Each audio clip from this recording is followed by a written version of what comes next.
When I moved to Vancouver Island 11 years ago from the Toronto area,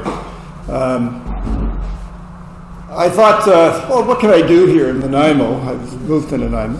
What can I do here in Nanaimo that'll keep me out of trouble? And the Vancouver Island Military Museum had just moved to its new quarters. And I went in there with my Australian son-in-law to have a look at what it was like, and was quite impressed. So impressed that I thought if I was still teaching, I would have had 250 high school students a year come through this place and made good use of it. I volunteered to help out. And as you probably know, when you volunteer for something, wise managers of volunteer groups seize upon you immediately. And the next thing I knew, I was editing and writing for the museum newsletter and magazine. In that capacity, in 2019, the museum president, Roger Bird, asked me to look into the story of a young man from the island whose name was apparently missing from the Nanaimo cenotaph.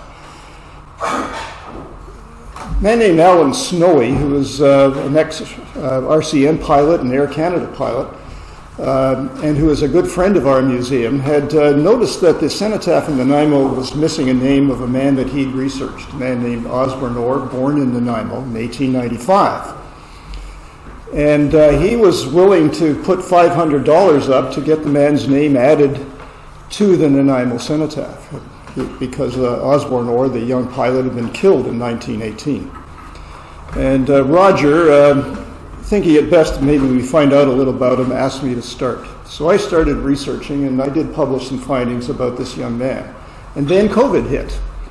And what do you do during COVID? We were home, we weren't going many places, and I had a start on some research on a young man and early aviators in Canada. And so I got into looking at Osborne Orr, and one thing led to another, and I started coming across very, very interesting old photographs. This one, for example, which is spread around the tables, and I hope you've had a look at. I'll need them back at the end, thank you. This is the Curtis Flying School, class of July 1916, taken in Toronto. A group of young men look back at us, posed in front of an airplane. It's a hot summer day at Long Branch, just to the west of Toronto. The airplane is a Curtis JN-3, modified later to be a JN-4, commonly called a Jenny. I was intrigued by this photograph because of how they looked and the fact that there were names. Just barely see them along the bottom there, but there are names for these young men. And I think once we've got names, it's possible for us to find out something about them. They look like comrades. They're relaxed with one another. They've been playing baseball. We can tell that from some of the equipment that appears in the picture. The photographer's name is there on the left, a man named Lemuel Blakemore.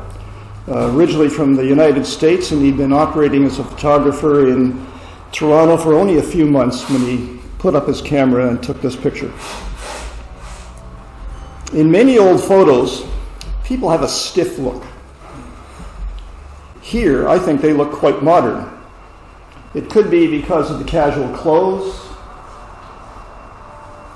shirt sleeves rolled up.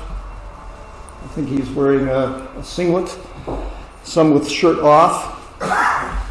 Their hair isn't pomaded back in some strictly greased look from that period. Whatever it is about them, their casual stance, their clothes, they look modern to me. Perhaps it's because they're not yet in the military. This fellow here, his last name was Knight. Can you guess his nickname? Noisy. They could be boys we know. If you look carefully at them, you could swear you know one of them. They're that modern in their look. And I think the photographer did a wonderful job in capturing their youth. Now, if you've looked at this thing about the photographs that spread out among you, you'd probably be able to spot the tallest man in the picture. 6'5". The youngest is on the screen now, second from the left, right in here. He just turned 18 by a few days when the picture was taken. 4 of the other men in the picture are just 19. For those of you who might know something about Second World War history, and I gather from the looking of you, you do, this man's name is Kruger, and his older brother was Harry Kruger, who became commander of the 1st Canadian Army in the Second World War. There are 29 young men in the picture. 19 of the students went overseas. There are a number that I could not track down. They either did not graduate from the Curtis School or they did not continue on with a career in the military, and there are no records have appeared about them. 3 of the men in the picture are mechanics. 3 on the left side of the picture are pilots or instructors. 19 went overseas. 17 served in the Royal Naval Air Service, 2 in the Royal Flying Corps. The Royal Naval Air Service was the much sexier of the services for young men at the time. They had those nice blue naval uniforms, and the Royal Navy was immensely powerful and important in the British Empire at the time, and attracted the attention of young adventurous men, as well as the fact that once you went into the RNAS, you were immediately given a commission and started getting officers' pay, whereas those who went into the Royal Flying Corps were simply classed as cadets for another 6 months to a year and had to wait for that precious commission. Of the 19 men, they shot down 25 enemy aircraft. 7 received awards for gallantry, 2 the Distinguished Service Cross, 5 mentioned in dispatches. 3 became aces. At the time, the accepted ace was 5 enemy kills. 4 were wounded. 3 were discharged as medically unfit. 2 became prisoners of war, and 6 of the 19 were killed. Now, this picture is a little bit older than the previous one. It shows a group of young men standing, and one older man, standing in Nova Scotia beside a very early aircraft. Up here you can see the struts and the wires. This man here is Alexander Graham Bell. Left to right, men named Baldwin, Selfridge, Curtis. This is the famous Glenn Curtis, founder of the Curtis Aviation Company in the United States, probably the most famous aviator in the United States at the time, and one of the most inventive in the world. Here is Doug McCurdy. We'll get back to him. And this poor chap over here, Selfridge, was an officer in the United States Army, and he had the unfortunate distinction of being the first person killed as a passenger in an aircraft in the world when he went up with one of the Wright brothers, and the plane crashed, and Lieutenant Selfridge was killed. I think it's safe to say that without Alexander Graham Bell, there would have been no Curtis Flying School in Toronto. That picture wouldn't have been taken. There might not have been any aviation in Canada at all to count. Bell, let me recount the famous stories. Born in Scotland, came to Brantford in Ontario briefly, then to the United States in the Boston and Washington areas, invented the telephone, founded the Bell Telephone Company, founded the National Geographic Society. For his entire life, he maintained a home in Cape Breton in Nova Scotia and spent his summers there regularly.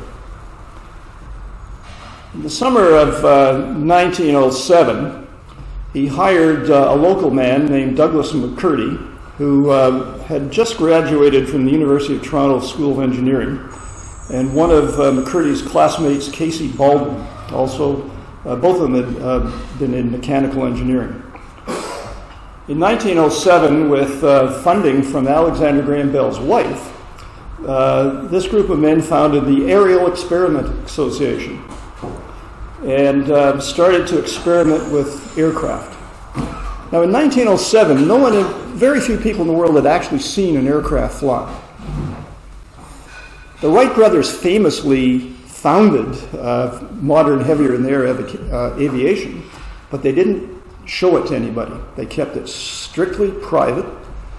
invited guests only, invited guests who were obliged not to reveal any of what the Wright brothers saw as the secrets. So when Bell got this group of young men together to start working on aviation, they hadn't seen a plane fly. Bell was very interested in just about any aspect of physical science, and they experimented with kites and gliders. And the deal was that each of the men in this association, in collaboration with the others, but having final say, would design his own aircraft. And so of the young men in this picture, 4 were going to build aircraft, and 2 of them were Canadians. In the winter, they transferred their operations to Hammondsport, New York, where Glenn Curtis had a motorcycle factory. And Glenn Curtis was invited to be part of this operation because the problem they faced was how to find a lightweight engine that could produce enough power to get a plane, its pilot and its fuel up into the air, and then have it go forward enough speed to be able to control it, and then how to adapt and deal with those controls. In the winter, just early 1908, McCurdy,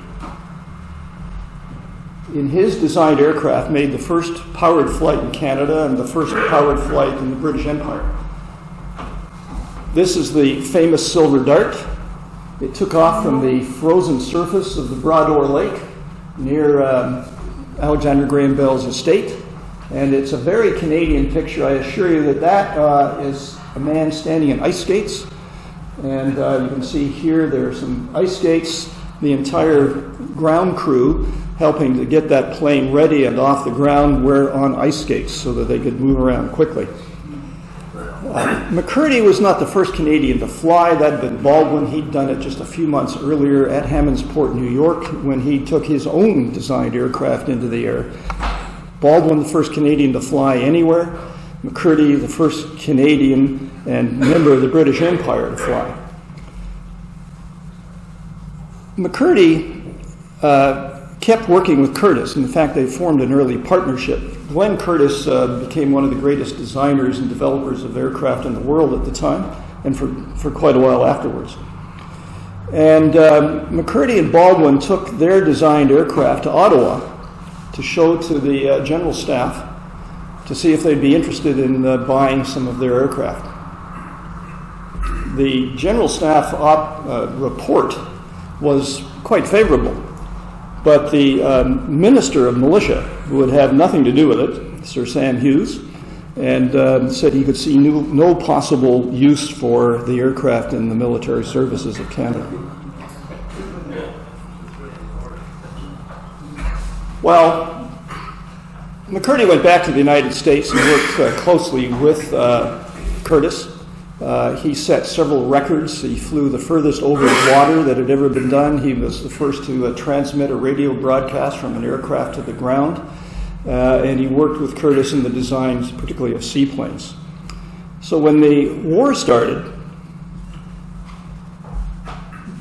out of general patriotism, but also because he was a businessman, McCurdy approached Ottawa yet again and said, I am willing, as a partner with the Curtis Company, to set up a Curtis training operation in Canada for pilots and to start a factory building Curtis aircraft for you. This time he approached the Prime Minister, Sir Robert Borden, whose mind was on the top priorities of the government at that time, which were the Army. And although he wasn't as blind to what the aircraft might pose, Borden did see something there, and he didn't see it as a Canadian priority, but he said, I'll write you a letter to authorities in London recommending that they listen to you. So McCurdy went off to London, talked to the British authorities. They said, yes, go ahead, we'll fund this. Start a ground training school and a flight school in Toronto, and start a factory building the Curtis JN-3 aircraft, as it was. And those aircraft will be used at your school, and we'll also buy them for training purposes with the Royal Naval Air Service and the Royal Flying Corps. And so in 1915, the Curtis School opened and the Curtis Canadian Aeroplanes Factory opened. McCurdy devoted most of his time to the factory. He designed and built seaplanes that were shipped over to Britain, and he oversaw the production of the Curtis aircraft there. The school, once up and going, he left to the people that he hired to do it. Now, what if you wanted to go there? What if you're one of these young men? I'm afraid it's not such a good picture, but this is the 1915 equivalent of the picture that's on the table in front of you. There are no names, so it doesn't lead us into the kind of history that the other one does. But it shows a seaplane in the background, and this is taken on the Toronto Islands. Again, they're very relaxed, not military yet at all, and learning to fly seaplanes on the Toronto harbor. To get to this stage, whether this photograph or the next year, 1916, young man had to apply to the Royal Naval Air Service or the Royal Flying Corps in Ottawa. Had to go personally. Had to be interviewed, had to be given a medical, and if they accepted him, then he would be allowed to go to Toronto and start flying lessons. As a private student, paying $400 for the training. $400 in 1914 was a lot of money. Some families had an annual income of $400. If they succeeded in passing at the Curtis Flying School, they would get $375 back from the British government. In the meantime, they would have paid all of their own room and board while the training went on. I'm going to have a look at one of the men in the picture on the left there. Thomas Weber, a 1915 grad of the Curtis School. I looked for him in that photograph, but it's not possible for me, at any rate, to match it up. He had graduated in the summer of 1915, and that means that at the Curtis Flying School, he received a certificate in the Royal Aero Club in London, England. And that certificate, once he had it, then allowed him to proceed into the Royal Naval Air Service. And this is the photograph that he submitted to the Royal Aero Club. It's still on file with them, showing him in his Royal Naval Air Service dress uniform. His family must have been very proud of him. A young man who's become an officer, off to do his duty for the king. Now we'll go back to the group photo. This is him here. The first three men here are, in fact, the pilots or instructors. There's one missing, a man named Bert Acosta, who was an American. I believe Acosta and this gentleman here are Americans. He's a rather rakish-looking chap. Look at if you look at that cigarette holder, that look on his face, I don't know if I want my daughter to meet that fellow.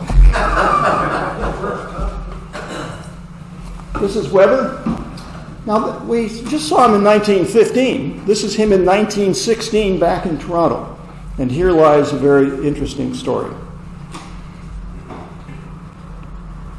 A shocking turn of events, I call it. I'll read this to you. This is from Weber's official Royal Naval Service record. I do not consider that this officer is at all suitable to hold a commission in His Majesty's service. He is quite unfit socially and unable to talk or write English correctly. He fails in conversation to aspirate his H's. He does not appear to have previously associated with gentlemen on terms of equality. I consider his general behavior brings discredit upon the service. He has proved quite useless in every way. These are one of my RUSI classmates. That was the reality of the Royal Naval Air Service in 1915. Now remember, Weber had volunteered. He'd paid his own way. He'd been reimbursed for part of it. Learning to fly was a risky business. Although there weren't any fatalities at the Curtis School, they crashed on a daily basis. He'd then been shipped to London. He'd gone to the Crystal Palace, which was used as the initiation center for the Royal Navy. He'd learned there, presumably, to be an officer, and then he'd gone on to further flying, and then that shocking turn of events, dismissed from the service.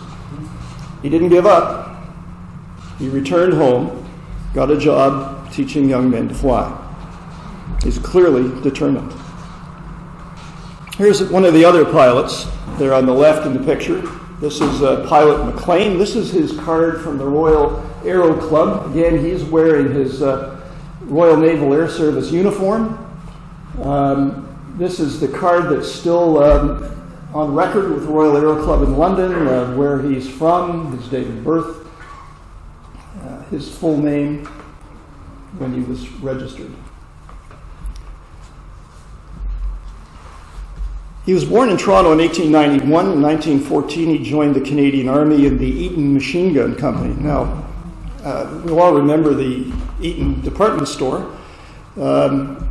Timothy Eaton encouraged his men to join the Army and actually agreed to pay half of their Eaton salary to the families of the men who joined up, so that the families would be well supported while the men did their duty. Eaton then paid to buy machine guns and train the machine gun battery. And they went overseas as the Eaton Machine Gun Battery. There's no evidence that McLean worked for Eaton's, but he was he'd been well educated, gone to Upper Canada College, Superior Private School in the Toronto area, and he was working in the timber business and was fairly well known apparently as as an athlete in the Toronto area. So he didn't come through the Toronto situation. He joined the Canadian Army, allowed generously, it would appear. The young men who wanted to join the air services were generally allowed just to go. There didn't seem to be that many barriers to them making the change into the British Air Services.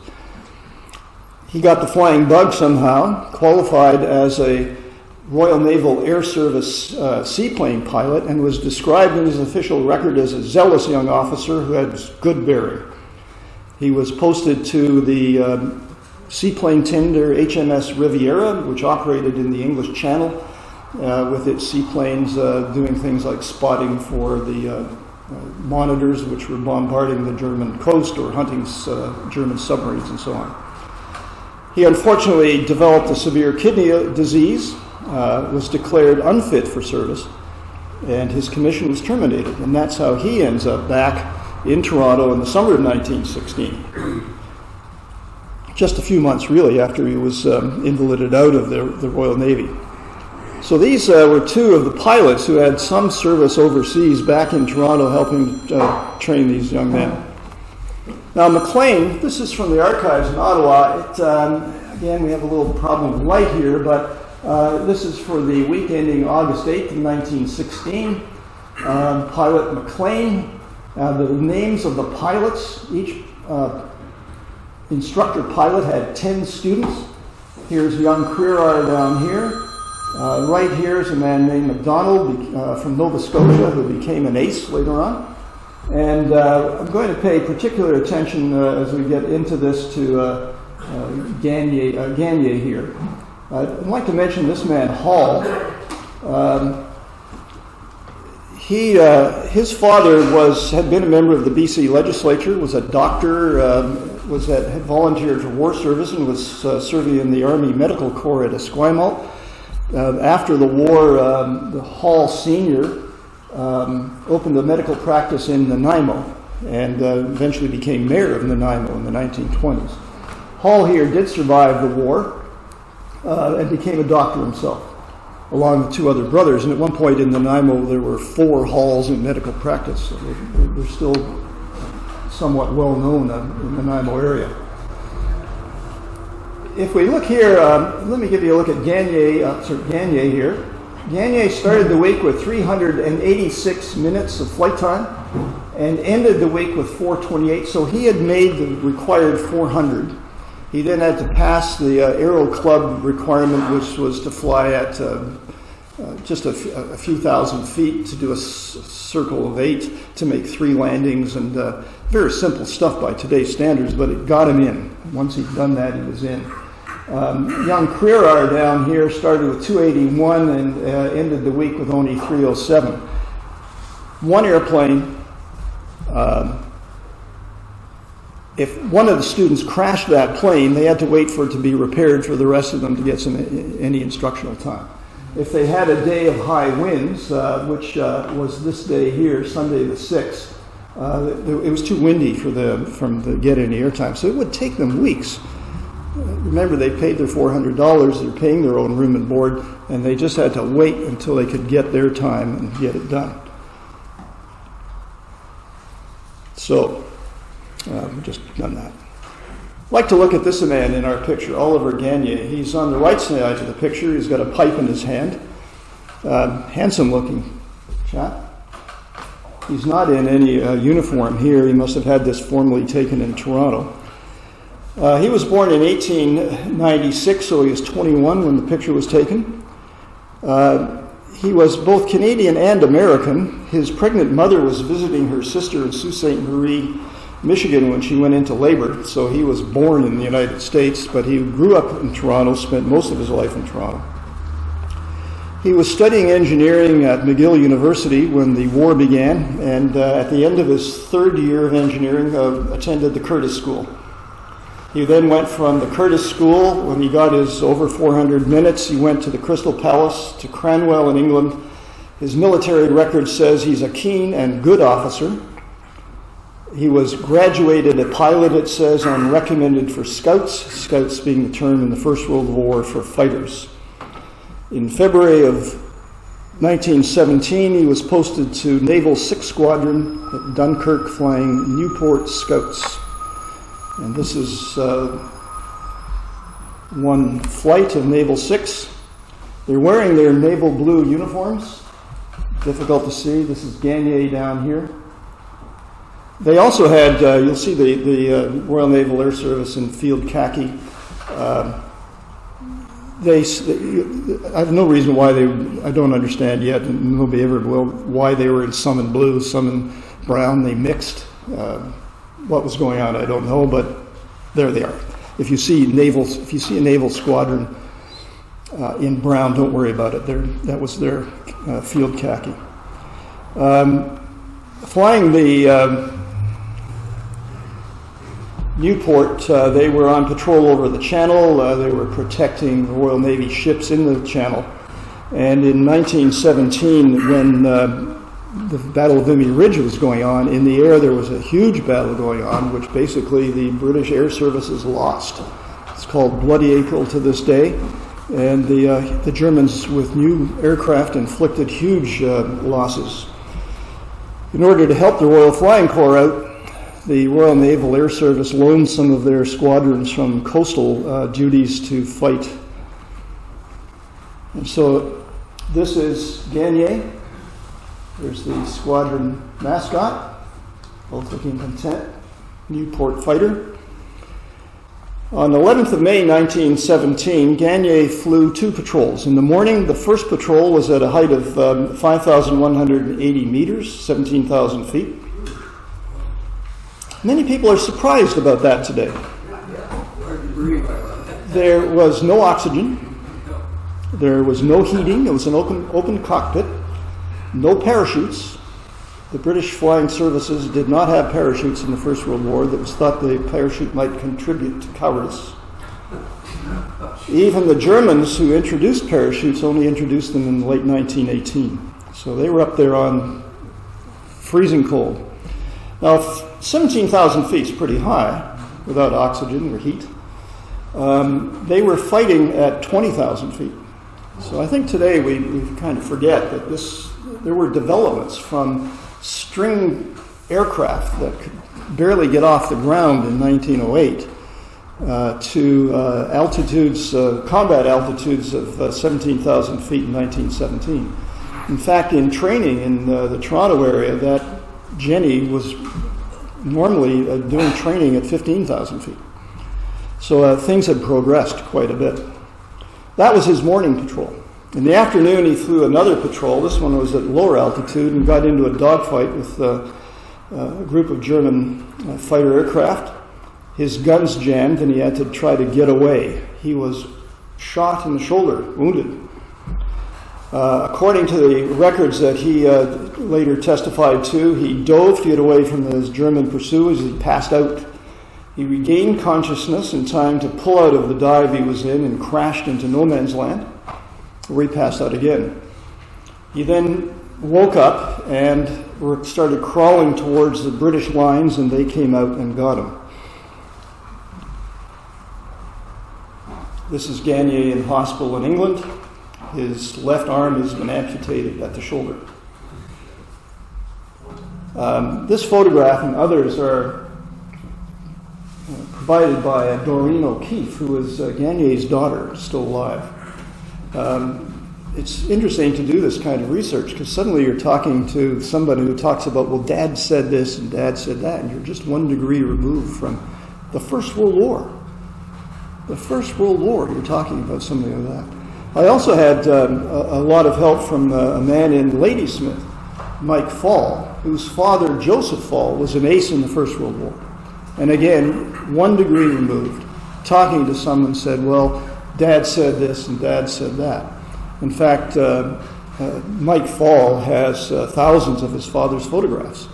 And so we're able to make that instant connection right here in Vancouver Island. Gagné was, as I mentioned earlier, is at McGill University in engineering. That made him a prime candidate for the air services. They wanted people, if they could get them, who had that kind of educational background. And he was so valuable that although so severely wounded, he was in fact kept in the service after he recovered. He was sent to Canada at first and then to New York City to work with the Royal Air Force Provost Marshal's office in New York City. After the war, he married, had 3 children. He played golf. This is with no left arm. Played golf, played the piano, played tennis, became a chartered accountant in Montreal. Unfortunately died of cancer at a young age in 1941. And it was my great pleasure to get all this information from his daughter. So that's one of the young men in our picture who'd become a scout pilot and what happened to him. That's what the window is, a portal into the past. The picture is a portal into the past, a window that lets you go in and see things as you go on. Now, not everybody became a scout or fighter pilot. The Glamour Boys got all the publicity, and today they still get a lot of publicity. One of the biggest aviation phenomena, I think, on the internet is the attention that Manfred von Richthofen, the German ace, gets. He's wildly popular, particularly in the United States.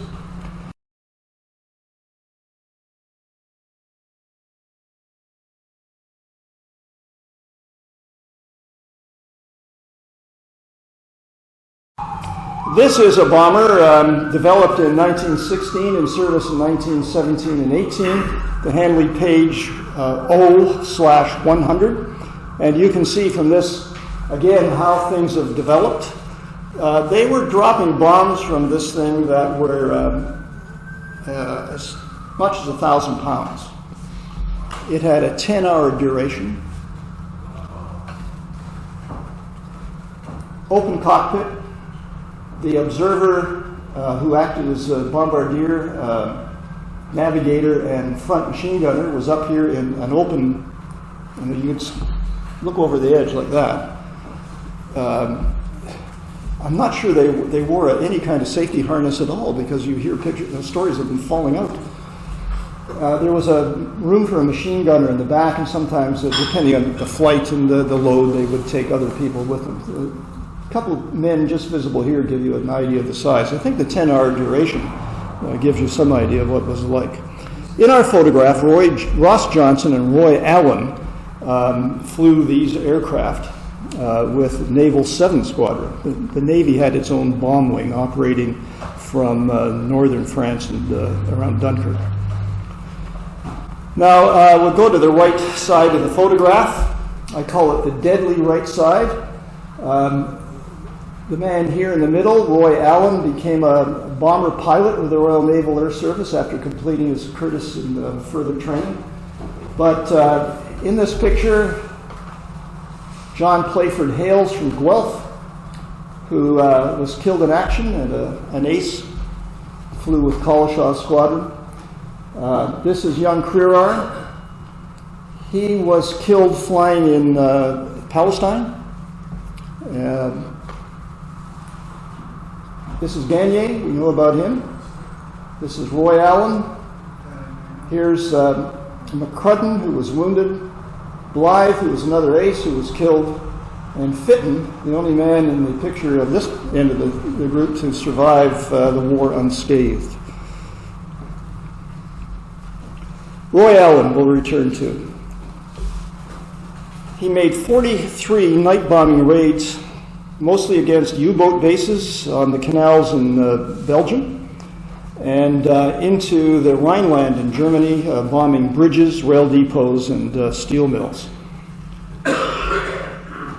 Flying these things was very interesting. There was a full-blown warning system in place. They had everything going except radar, including the famous plotting room you'll see in the Second World War, where there's officers looking down at the plotting table and various people moving things around on a map. Well, all that was in operation. The Germans had it. They had sound detection, giant foghorn-looking things to pick up sound. They had the telephone communication systems, searchlights. The whole panoply of anti-aircraft stuff was on. And flying bombers was not an easy thing to do. Now, this man here, Paul Buescher, Captain Paul Buescher, DSC, was a war poet. There was a famous group of British soldiers who wrote poems in the First World War. It was an era of poetry. Everybody wrote it, everybody read it. And that included, not just the officers. If you look at the magazines and newspapers of the men in the trenches, they were writing and reading poetry all the time. It's a big deal. Buescher published during the war 2 books of poetry, Dawn Patrol and The Bombing of Bruges, and he wrote a memoir in 1919 called Green Balls, the title coming after the color of some of the anti-aircraft rounds that were coming up from the ground, and they looked like 5 green balls coming up. They even thought they were attached together with wires at one point. It was in fact a magazine of 5 rounds that went off all at once. They were green as they came up, and they terrified the men because these things they could see them coming, and it appeared to be not much they could do about them. Buescher was from London, England. He volunteered to join the Royal Navy in 1914 and served in the Dardanelles campaign as a rating in the Royal Navy. But he had the educational background that the Royal Naval Air Service would accept him, and he became an observer, which meant that he not only observed, he was a navigator, a bombardier, and a machine gunner. His books of poetry were widely read in Britain. He's one of the first people to write poems about the Air Service.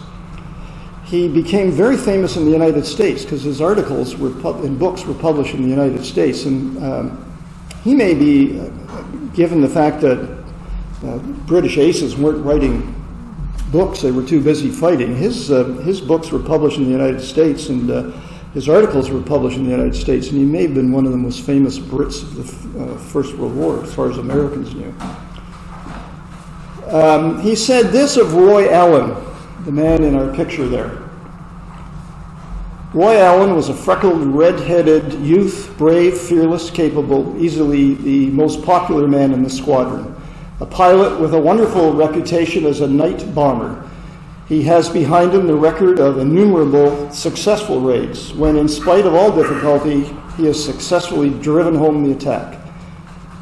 He was a Canadian from Montreal, and the finest man I have met in the service. I was proud to have been given the opportunity to act as his observer. Well, that sounds like an obituary, doesn't it? It is. In April 1918, the Royal Navy was planning on raiding the Belgian port of Zeebrugge, which was in German hands and being used as a submarine base. The Navy was going to sail some block ships in and sink them in the harbor at Zeebrugge, and the Royal Marines were to briefly occupy the port of Zeebrugge.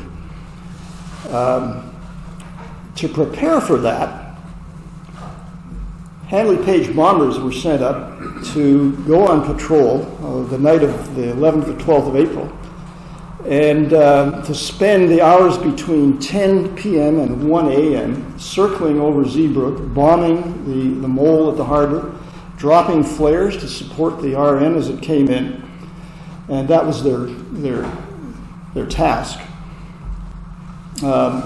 Allen was the pilot, Buescher was the observer, and the rear machine gunner was a man named Purvis, another Canadian. Unfortunately, one of their engines quit, and they had to go into the drink next to a Royal Navy destroyer.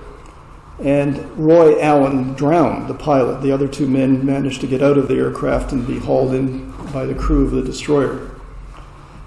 Buescher published a detailed and harrowing description in his memoirs of what had happened to the men and of his career as a bomber. And it's free online. If you're at all adept at things online and books online, you can find Green Balls by Paul Buescher free online to read and download. Now this raid is not the actual raid. When Buescher finally got back, he found out the raid had been canceled. So he'd gone through all this, and the raid had been canceled and was postponed 1 week because of bad weather.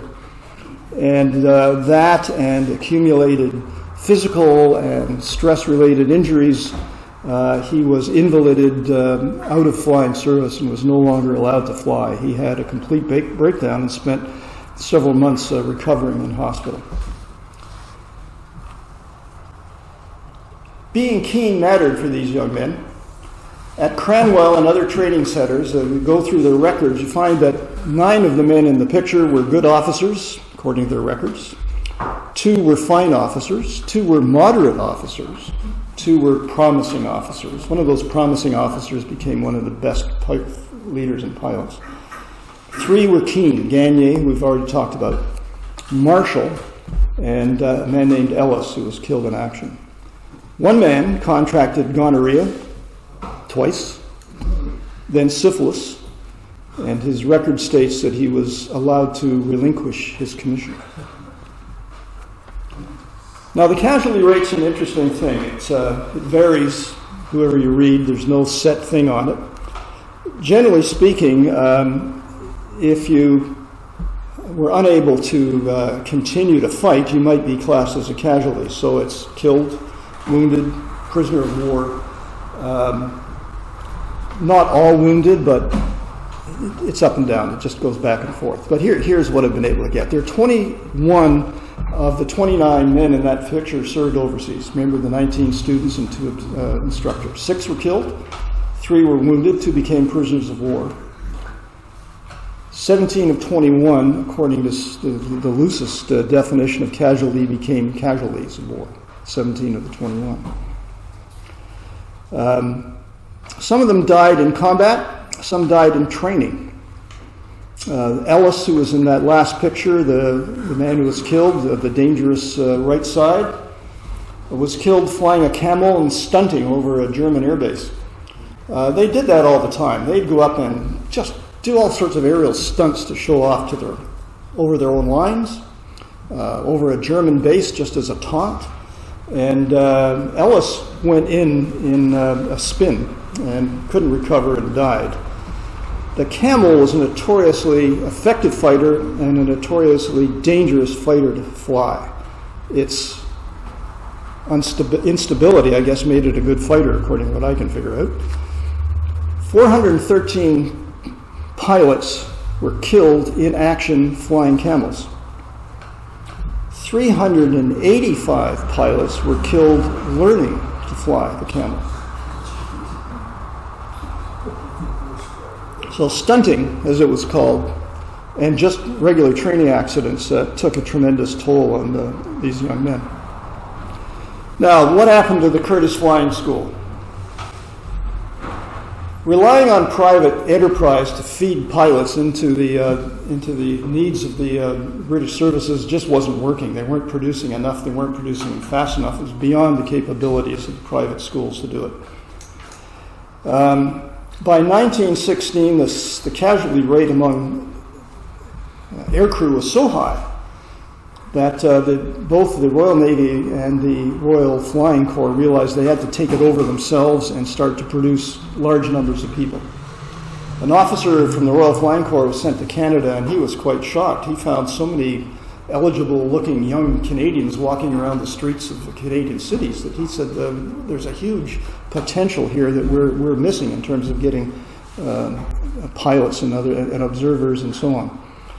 So the Royal Flying Corps approached the Canadian government about opening a training program in Canada. And the Canadian government was so focused on the Army and keeping its priorities right, I think, given the economic circumstances of the country. They said, sure, go ahead. And the Royal Flying Corps was willing to pay the whole thing. So it was just get the Canadian government out of the way and let the Royal Flying Corps come in and do it.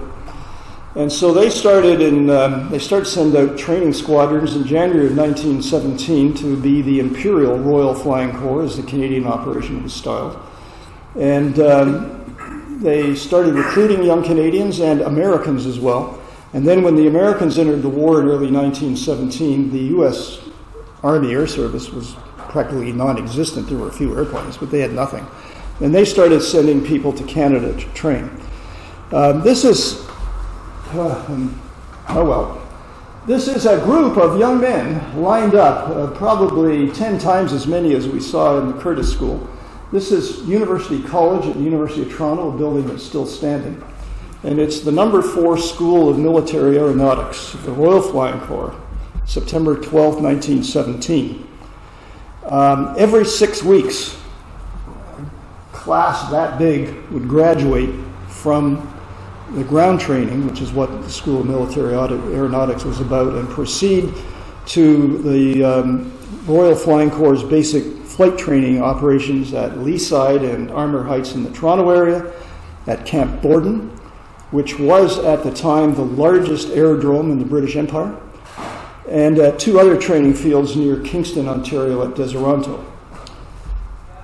With a class leaving every 6 weeks, there was a tremendous flow of people starting to enter into the Royal Flying Corps. The Royal Naval Air Service continued to rely, they didn't take part in this, they closed down the Canadian operation. The Curtis School closed down, was taken over by the Royal Flying Corps. The factory making Jennies, they modified the aircraft to call it the JN-4 Jenny, and they started to make them by the hundreds. And the Curtis School at Long Branch became just one small part of the initial induction centers for young men coming in. The British were worried that they wouldn't be able to carry on winter training. Between the winter of 1915-1916, the Curtis School closed in Toronto. They didn't know whether they could fly in winter conditions or not. They didn't know anything about it. They just shut down. The British were worried, could we continue this big operation we've set up? A couple of officers were sent out here to BC to see if it might be possible to transfer operations here in the winter of 1917-18, but they found there were too many trees. Southern Ontario is farmland, and student pilots could crash or land if they needed in many different places. Here, they said no, not enough open areas for training of young pilots as they did it then. So the Imperial Royal Flying Corps decided to send 2 of its 3 training wings to Texas for that winter, and hoping to get a milder winter in the wide open flat spaces of Texas. When those 2 training wings arrived in Fort Worth, Texas, the first day they were there, it snowed. The training wing that stayed back in Toronto adapted, invented, and proved that winter flying in Canada was not only possible, but their number of hours of training per aircraft was about the same as the Texas operation. They were so successful that the Royal Air Force decided that they would stay in Canada for the winter of 1918-19, which we know they didn't have to do. This is a couple of the jetties in the background here. They're just visible here, skis. Ground crews developed skis for the planes to land on. They got new lubricants. One of their biggest problems was clothing. So it's cold up there. And when you're up there, and it's also minus 20 on the ground, it's pretty cold stuff. And they tried to find clothing. The biggest problem they had was what to do with the face. The British had developed a one-piece suit called the Sidcot suit. That was in use in France, but not here in Canada. They were still wearing shearling boots, leather coats. And then what do you do with the face? They could grease the face. They tried, the most effective thing was a chamois, a balaclava sort of look that they put over a greased face. That seemed to protect the pilots best at the altitudes they're doing. They were flying at 15,000 feet every day. This man, in better conditions, we can see that he has open frostbite wounds on his face. Also in southern Ontario, the Imperial Royal Flying Corps established a school of aerial fighting. And this is a picture from that. This is a Jenny painted to look like a German aircraft.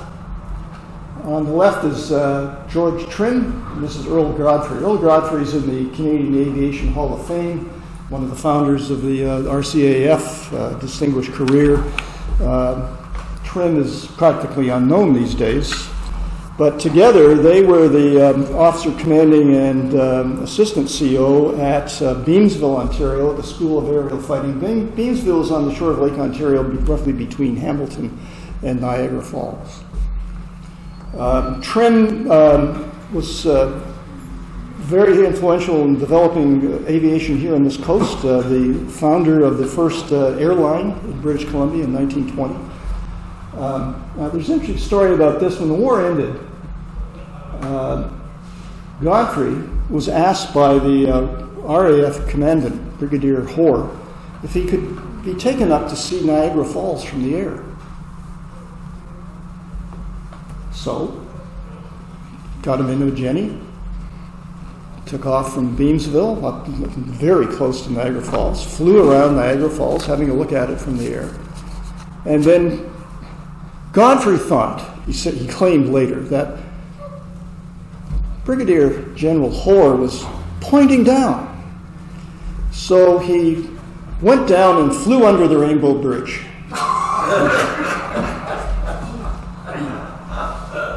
So he claimed it was at the general's suggestion.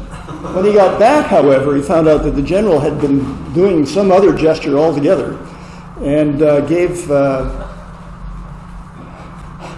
him holy hell. And he thought, that's it, I'm done, I'm finished. But in fact, not long after that, General Orr put in Earl Godfrey for the Air Force Cross and seemed to have forgiven him for flying him under the Rainbow Bridge. They wanted guys like that. They actually went out and stood on the wings. There's photographs of them standing on the wings at 15,000 feet. Daredevils is what they wanted. This is one of the few color representations you can get of flight at the time. This is a Camel fighter, the only frontline fighter in Canada. One Camel was here. They didn't ship frontline aircraft or even didn't ship anything that got obsolete over to Canada. The situation in the Atlantic was too dangerous for U-boats. So one came over. A man whose name is Frank Johnson, who a year after he painted this became a member of the Group of Seven, was commissioned by Ottawa to go around and do paintings in color of various operations, military operations in Canada. And he went to Beamsville and he got taken up. So if he's flying in a Camel or near a Camel, he's in a Jenny if he's doing this. The Camel's got to have been flown by an experienced man from France, either Trim or Godfrey. So we don't have a lot of that. This is at the War Museum in Ottawa.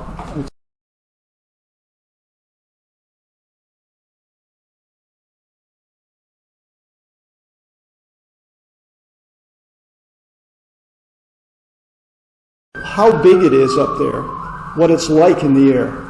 And so this was a group of 7 members' attempt to get that across. If you're interested, you can get much better things of that online. So here we are back to our picture. Libraries, archives, even antique stores are full of photos of men from the First World War. Sometimes it's just a few, sometimes it's 29 like this one, sometimes it's thousands like those standing in front of the University of Toronto buildings. Standing in Army Smart uniforms, there are usually no names, and sometimes not even the names of the unit. They are unknown now, but as we can see from this picture, we can find out about them. They are not all famous, but glory is fleeting. Most of the men in this picture are unknown in the history books through no fault of their own, or even of history itself. Time has pushed their stories away, but they are still waiting for discovery or revelation. In finding the stories of these young men, we have also found the history of early aviation in Canada before, during, and after the Great War. I think the poet we saw earlier, Paul Buescher, showed perhaps some of the feeling of that as a poet might. Their stories are important because they go beyond the tales and controversies about the great aces. The famous warriors of the sky, often compared to knights of old, have received and still receive great attention in books, movies, countless social media internet groups. The 29 young men in the Curtis School are just as important, I think. They are us in our youth. And Paul Buescher said it effectively, I think, when he said this: "Infinitely remote, like a scarce remembered dream, is the war to me today. But at the first primrose star blossom in the east, I seem to hear the roar of starting engines." Now, what happened to the man who was too tall? Reginald Marshall was rated as keen, one of the keen guys. He was born in England originally, raised in Toronto in a prosperous family in the hardware business, passed the Curtis School, accepted to the Royal Naval Air Service, but was considered at 6'5" to be too tall for combat. And he spent the entire war as a respected and capable instructor, and married a local young woman, then never returned to Canada. So that's what happens when you're 6'5". My book is based on the stories behind 3 old pictures. I use them as windows into the past to find out about what's going on there. It's called In Our Youth, and if you're interested in reading it, it's available at Munro's Books here in Victoria. You can get it on Amazon. If you read electronic books, and I recommend that because the visuals are much better. You can see very fine details in them. So that's my presentation on my book and the stories of those young men at the Curtis School in Toronto in 1916. Thank you.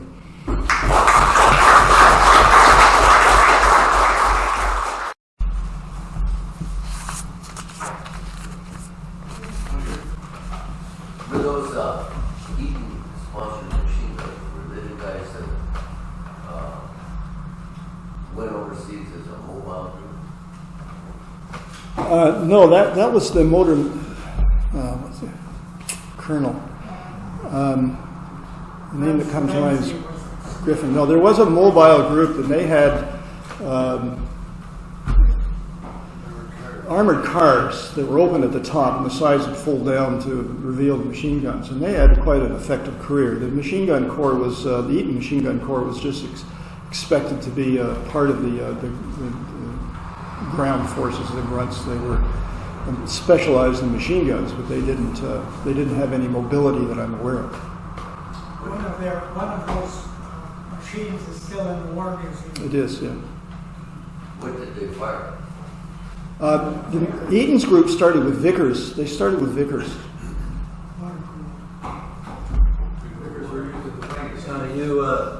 When you were talking about them going through the school, you needed 400 minutes, which is interesting. I don't know when they switched to hours, but That's roughly, what, 6 hours? Yeah. How many hours did they have when they got the rooms or finished overseas? I didn't track them through on that, so I can't really give you an exact figure. But here's another number. The average life expectancy of a scout pilot was 65 hours of flying. It's a very dangerous business. When you think about single or twin Vickers machine guns or any other kind of machine gun that's being fired, and you're flying a plane that's wood framed with canvas, if you're lucky, like Ganya, you just lose a limb. I'm struck by the thought of flying in an open cockpit without oxygen above 15,000 feet. As someone who has suffered from air sickness and hypoxia more than once, did you get any sense for when they were doing that, how long they stayed up there before dropping down to about 10,000 where they could breathe? No, I don't get a picture of that. One famous British ace, McCudden, he generally hunted at 20,000 feet. The Germans were higher than that, and he would come up under them and go into a vertical thing and fire up underneath them. And he said that when he got down, he could barely get out of the airplane. They suffered tremendous physical damage as a result of this. Billy Bishop talked about having helped out of his plane, helped into somewhere where he could go to sleep and get warm again. They didn't whoop it up all the time. There's this idea, the First World War pilots, they were having a hell of a life afterwards, celebrating every night and then going up in the morning hungover and doing it. All the records would seem to indicate when they got down from these high altitudes, physically ill, their bodies recovering from all of this, from the cold. They'd lose sensation in their feet and fingers. They'd suffer frostbite. And they were so physically debilitated that they didn't last long as a result of that. And the Royal Flying Corps, more than the Royal Naval Air Service, started to pay attention to that. And in their records, it becomes obvious that some squadron leaders and some squadron MOs were aware that something was going on here more than just the hours up in the air, that there was a physical impact going on for these men. And it's obvious that some men are being, after a certain number of hours of combat, they kept track of how many hours they had. They would be sent back to England for a rest. The ones who were most severely wounded, whether physically from all of this happening, or mentally because of the mental injuries that they suffered because of this flying stress, they were the ones who were sent back to be instructors, staff duties, ground duties, and so on.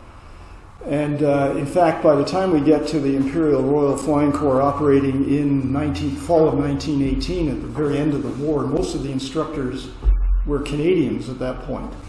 They started with British instructors had been sent out, but as Canadians were being withdrawn from service to be rested, or because they're no longer fit for flying in combat, they were being sent back to Canada to join into the instruction wing. 25% of the Royal Air Force in 1918 was Canadian. And this huge number of people were coming back to Canada and becoming an active part in the foundation of Canadian aviation. But physically ill, they suffered tremendous wounds. At least two of these young men in the picture were invalided out of the service with ulcers. And the cause of the ulcers was the stress of flying. And the stress of flying was that poet talks about looking out, and he says the wings are shaking, and the wires are humming, and the engine is missing, and they're at 15,000 feet, and he's terrified. And he was the observer. Maybe the pilot had a little more control and was feeling a little better about it. So all of these things combined produced tremendous illness rates with them. I thought they had a flying school here in Victoria, or in Victoria area. Was that interconnected with the flying corps? No. No, that was an attempt to start. It didn't last long. I don't think it had more than 2 aircraft, and I don't think it produced much. I was living here. I was hoping I'd find a good connection, but they just didn't do it. Did you have any connection with the McGill family? Because Matt McGill, who I met and talked to, he would say, I think an observer in the flying corps. No, I hadn't. Yes? Nominally, you require oxygen above 10. And in the early fighters, CF-100s, for example, you wore an oxygen mask, and at above 35,000 feet, it's insufficient just by breathing demand, and you would get a forced air into your mouth to kind of puff your cheeks out. But we didn't have pressurized cockpits. But above 35,000 feet, you went on pressure breathing, they called it. I can't. When I first started doing this, the Curtis School in Toronto, their maximum altitude was 3,000 feet, and they puttered around over Toronto area. And to think that within 2 years they were flying the same aircraft at 15,000 feet in combat training, beyond it. And then, as I say, the Germans were flying above, the altitude record set by the end of the war was around 24,000 feet. And the Germans were flying aerial photography missions at that altitude, and the British and Canadian pilots were going up to try and bring them down. And just incredible what was going on. Presumably the art of medicine was advancing at the same time, so the interrelationship with high flying and lack of oxygen and stress, etc., presumably those are ongoing studies too. They were, but remember the wars compacted into in terms of when they started really getting serious about flying in 1915 to the war ending in 1918. You've got a 3-year period, although it's concentrated and lots of doctors looking. For instance, I came across a 1919 article in The Lancet, famous British medical journal, by 2 RAF medical officers describing what they found with this. So it took that long for this stuff to sort of percolate through, be tested, and start to appear in the journals. They did talk among themselves. As I said, some squadrons were very good at looking out for the welfare of the pilots. Others ran them until they dropped, just depending sometimes on the medical officer and the squadron leader. One of the odd things is they seem to feel, this article in 1919 in The Lancet, felt that every 2 weeks the pilots had to have a full-out, blown-up drunk as part of their right to relax and get over the stresses of their... And that's right in the article.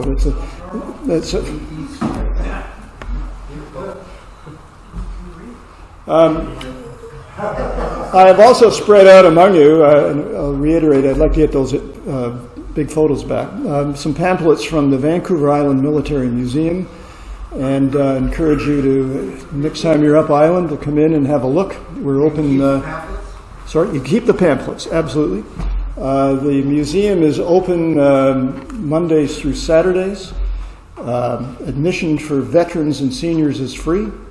I think that's got everybody. Okay. So we'll look forward to... Certainly. The aspect of clothing always is a mystery to me why there wasn't more interrelationship with Aboriginal dress, because they had solved these issues of extreme cold. And having spent some time in the Arctic and studied the Greely expedition, how they lacked the ability to interrelate with the native people because they thought they were British and therefore they had no knowledge. Could well be. In flying, the same conditions, extreme cold. Yeah. And yet, those areas of body preservation of heat were solved by the natives. Anyway, it's just I throw it out for observation. Yeah, it is a wonder. When you look at those uniforms, the 4 young men in that picture showed their leather shearling, so that's it's sheep wool, but it's they wore wool. They had fur-lined helmets.